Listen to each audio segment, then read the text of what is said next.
अनेक वाद विवाद नैतिक हीन कार्य धमक निंदा परिसर भितर दीर्घ 9 वर्ष है जारी रही नदी मुक्ति आराधना।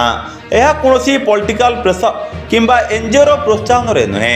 संपूर्ण निःशुल्क भावे महिला माने गृह जंजालू समय काढ़ी माटी चकटी हाथ में दीप तैयारी करी एवं निआरे पोड़ी वैदिक संस्कार एवं ओडिया घरर सभ्यता गुरुवार दिन पुरुष किंबा महिला देह एवं मुंडरे तेल लगाती नाही।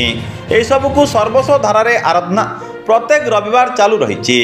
आराधना अवसर में सुदूर कानपुर आईआईटी प्रोफेसर देशदीप सच देवा, दिल्लीर वरिष्ठ समाजसेवी प्रभु नारायण अरुंधती माँ, जल बिरादीर रेणुका बेहरा, केन्दुझरु बीरबर नायक, भुवनेश्वर वरिष्ठ पत्रकार विजय मिश्र, जल बिरादरीर ओडिशा मुख्य आवाहक मानस रंजन मिश्र इत्यादि बहु व्यक्ति माने आराधिका मानक सहित माँ ब्राह्मणी को अतीतरे दीपदान करिसेंती।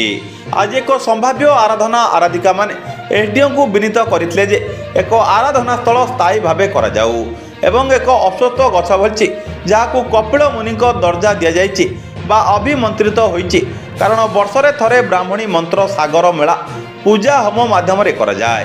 तार सुरक्षा एवं तुठरू माटी नदी भीतर को धसी जाउथबा हेतु पत्थर पैकिंग करने को विनीत निवेदन करने पर दीर्घ 4 मासरू अवधि काम चली।